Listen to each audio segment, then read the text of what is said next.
So today we're reviewing Shang-Chi and the Legend of the Ten Rings.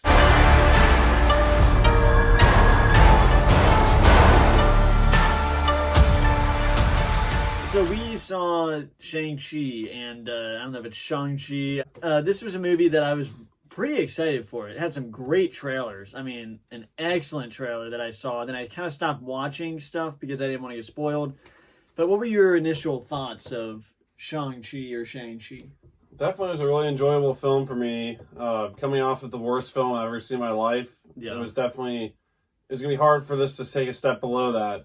Candyman. There was a lot of, check it out. Check out that if you want to see it. The movie, though, was pretty good to me. There was a lot of great action sequences. I thought that the performances were done well by at least the lead in the film. I'm not sure what his name is in real life, but he did a really good job as Shang-Chi. Yeah. And there were some great special effects, some great battles, and I definitely left the theater enjoying the film. And I think it's just below my mark of like going back to see it over and over again. Like, I still think it's a really good movie, and there's a lot to like about it. But I would say that as I'm leaving the theater, the positives definitely outweigh the negatives by a lot. Yeah, I mean, I think this movie was pretty good. I thought it was good. I mean, there's a lot to like in this movie. Coming off of Candyman, you probably could have showed me someone chewing broken glass for 2 hours, and it would have been better than that movie. There's some great things about it. When we get into our positives, I can talk about it. But why don't we get into our positives about Shang-Chi? I think the music was a great. For the most part, the music was great, especially during the early fight sequences in this movie, and even just the background music to a couple of scenes of someone getting out of a car.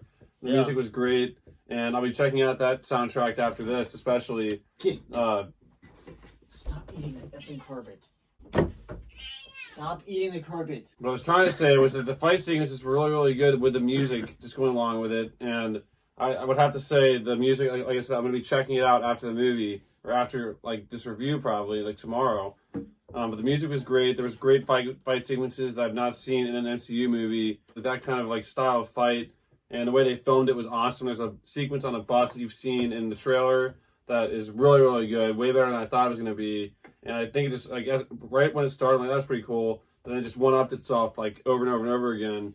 And there's some great boss walks by certain characters. I mean, you know, we like that on this channel. I think the story was pretty good. I followed along the whole time, and it made sense. There's no complaints there. I think it got a little bit messy at the end, which I'll get in my negatives, but for the most part, great fights, and there were some pretty impressive special effects too, with just the fights going on with the rings in the movie. I thought that was gonna be a negative, but I thought they did a much better job with this than they've done in, like, also in a DCU movie with the rope or the lasso for Wonder Woman. Like, it was done much better, I think, in my mind.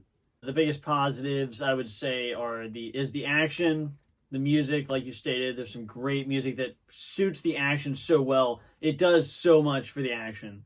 And the overall action's really good. The punches are landing. Shang-Chi, just the actor is really good and convincing in these fight scenes. There's a lot of cool, different items through the movie that we can only talk about in spoilers.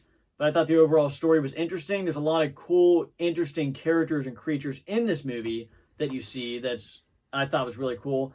And for the most part, that's the main positives. I thought there's some great action scenes. You know me, I love action in movies. If there's good action, I'll most likely like the movie. And there was good action. And that's the biggest positives walking out. But why don't we talk about our negatives with no spoilers? One more positive really quick I want to mention was a very surprise appearance from the actor that played Drago in Creed 2. Drago did a great job, and his character was a great plus to the movie. And walking out of the theater, that's one of the characters I'm thinking about most outside of Shang-Chi. And yeah, that was a great positive for the movie as well. But for my negatives, I would have to say the story itself, like I said, was a major positive, but there were some side characters I didn't really care for too much. So whenever they were on screen, it was a little bit of a sidetrack from what I wanted to see. And as you mentioned before, the special effects were pretty good. But at the end, it got a little bit messy in that final act. And it was nothing, it didn't take me out of it per se. But compared to just the awesome fight sequences you saw more on ground level, were, I think, just done better. And I just wanted to see more of that towards the end. But I mean, at that point, they had to kind of go that way with the direction that you see the film take. There's some side characters I didn't care about too much, and some decisions made in the story late in the movie I didn't care for too much either.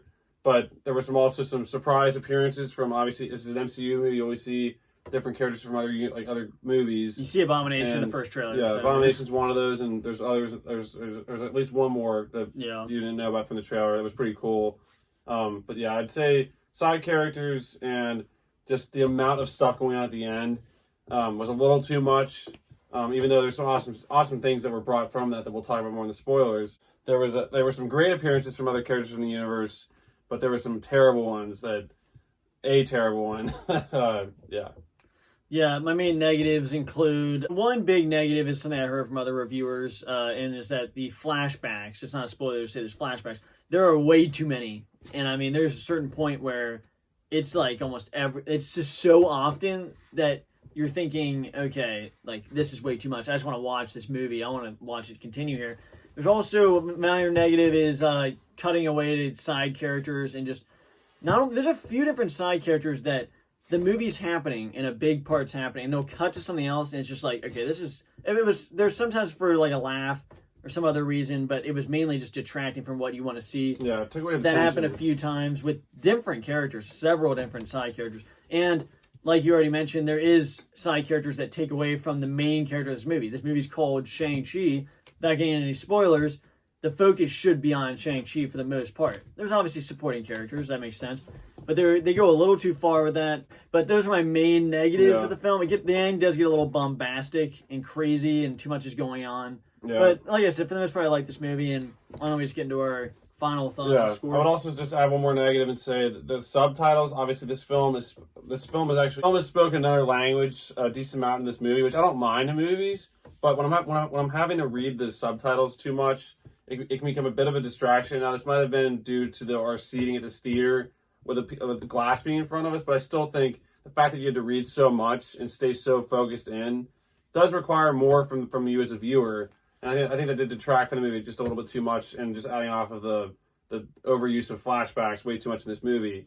But for me, like I said, the positives outweigh the negatives like a lot to little, and there's a lot to like about this movie. And like I said, going off that last film, this is a 10 out of 10 compared to Candyman. Yeah, I would say Shang-Chi and the Legend of the Ten Rings was definitely an enjoyable movie, and I would have to give. I think this is a very solid 7.5 out of 10. Yeah, I really enjoyed this movie. Kind of walking out ended on a little bit of a low note as far as the end scene. But there's a lot of funny scenes in this movie. I forgot to mention the comedy is really good in certain parts. Yeah. I like where they expand different parts of the universe. The action's really good. The music suits it really well. There's certain story choices that, like I said, where they decided to detract from the main storyline, distract you with side characters, kind of take away from the main story. There's too many flashbacks. But overall, I think I'd give this an 8 out of 10. I think I was aiming higher. The middle of this, certain parts of this movie, I was like, wow, this is a perfect movie. Like towards the beginning, that bus scene happened. I was like, this is amazing. I mean, this could be a 10. I was thinking this could be like 9 or 10. I was thinking, I don't see any negatives. But then, as they progressed, I found some negatives. And so I'd pretty confident staying at 8 out of 10 for Shang-Chi. Yeah. So pretty similar scores there. I mean, like I said, I think it was just on the edge of being that 8 out of 10, where I would want to see this movie multiple times in theaters. And like I said, there was too many negatives as far as for it to go above an 8 for me with the things that we talked about. But overall, enjoyable film. Definitely go check it out. Definitely excited to see where this universe keeps going. Because I mean, I wouldn't say I'm excited, but I would say I'm interested to see where they go with this universe, because obviously this is a universe that has endless stories and great characters still alive despite Endgame. And I'm excited to see what they do with it, because obviously we've been invested in this universe for a long time, and I just want to see what they do with it. Hopefully they keep respecting it and they don't disrespect it. So yeah, I don't know when we're going to be doing the spoilers discussion, but we'll do it eventually. Or live stream or something. It's currently 1:22 in the morning. Yeah. But we will eventually get to the spoilers, because there's a lot to talk about in the spoilers. Yeah, definitely. So thanks for watching our non-spoiler review of Shang-Chi and the Legend of the Ten Rings. I gave it a 7.5 out of 10. Kenny gave it 8 out of 10. Let us know your scores in the comment section below. Yep, so thanks for watching, guys, and we will see you guys in the next video. Bye, guys.